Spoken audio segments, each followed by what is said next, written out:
Hello, everybody, and welcome to the Bob Stoops app. I'm Brad McMullen, along with Hall of Fame football coach Bob Stoops. Coach, it's Friday before the spring game for Oklahoma football. How excited are you about Team 130?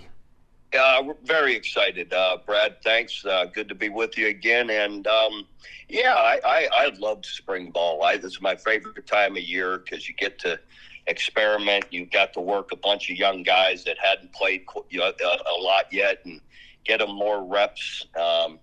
Love the spring game. Hopefully the weather will hold up for everybody. But love the spring game, seeing guys and semi-game action, it's simulating a game and see how they react, especially the young guys. I was pretty big on guys that were already proven great players, getting them out fast to not risk injury, and but still put on a good show for the fans. What are you hearing out of camp so far? I know you're really busy with the UFL, but obviously some words get down south of Norman to you there in Arlington, Texas. How do you think things are going this spring for the Sooners?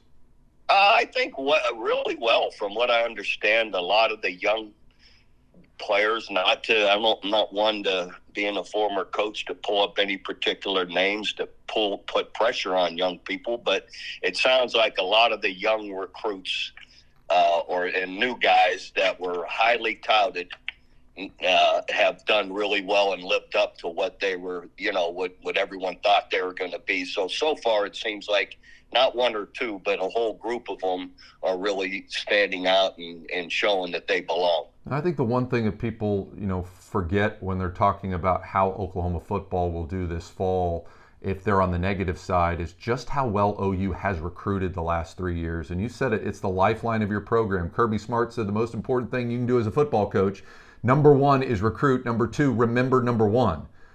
OU has recruited very well. Top 10 class the first year, top 5 class the second year. They did very well in the portal. And obviously looking at top 25 class starting out now in the top 5 of the newest recruiting class cycle, OU's bringing in some pretty good talent. Definitely, Coach Venables, Brett, and his entire staff recruit really, really well. And not only, and again, I believe they're all outstanding coaches, and I know Brent is.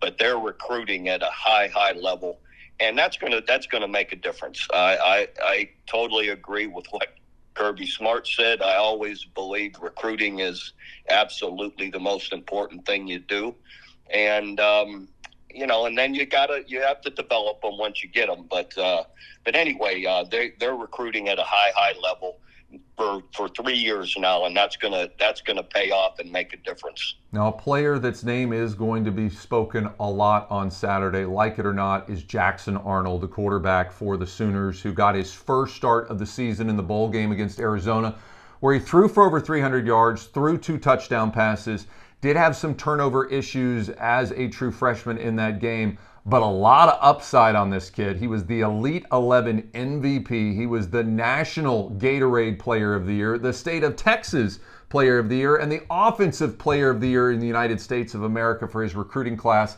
That's a lot, saying that this guy has some pretty good upside to him. Yeah, I can't wait to watch him. I agree. A great athlete, throws the ball really well. I really believe the experience he got last year, even in that whole month leading up to that bowl game, is going to make a difference for him to start the year this year. And, a guy that can pull the ball down and scramble, make some plays with his legs, all of that together, a big, strong guy as well. So all of it together, I think, is really going to be fun to watch, and really believe he's going to be an excellent player that, we've all been so used to at the quarterback position at OU. Yeah, it's quite a legacy to live up to, but I know this young man looks forward to his opportunity to do just that. All right, one of the other big stories, obviously, in college football right now, the transfer portal, which will remain open until April 30th.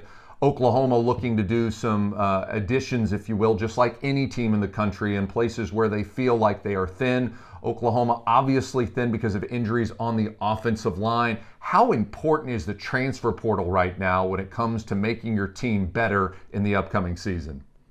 Well, I think you could really make a difference if you get the right guy or guys. Like you said, after spring ball, you may have an area or two that you don't have the depth you need, or you may be a little bit weaker than you wanted to be, and you got a chance to go out and find somebody that can really strengthen you, with a couple of different choices, So, that's the one positive about the transfer portal is you can really remake your team in short order, like this situation, like just after spring ball, you got a week or two before the end of April to make a couple of moves that can really strengthen you. Yeah, Colorado appears that they're going to pull out all the stops to try to do that through the transfer portal, as Shiloh Sanders actually used social media to say, hey, if you want to come play at Colorado, send me a private message.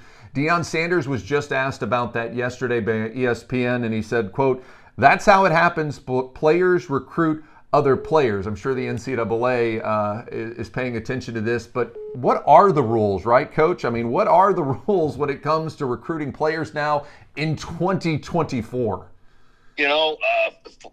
Fortunately, I don't have to deal with it, but but I'll say this: players have always recruited players. Now we didn't have social media maybe as much back then, but players would find and track down phone numbers of certain guys. They knew who the better players were, and they wanted to. If I'm a quarterback, I want to throw to the best receiver, and they would track down a phone number and give them a call. And there were no rules against players calling players. We might only be able to have one call a week or whatever, one call in the spring, but players can call each other all the time, and they'll track down numbers and always have. So they're just different means of doing it in today's world. But players want to play with other great players, and that's always been that way. It's just easier to connect with them in today's world. Yeah, now with social media, they're just a text message away from a conversation on where to play this fall. All right, speaking of playing, you're with the UFL right now. Your team did not have the start that you would like. Obviously, you would be with us in Norman doing the show, but you are in Arlington preparing for this week. Tell us about the team and how the team can bounce back this week.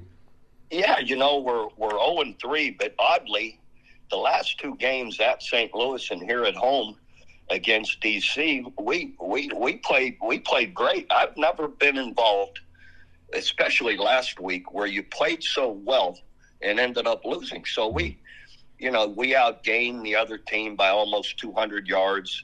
We actually had 40 minutes of possession time compared to their 20.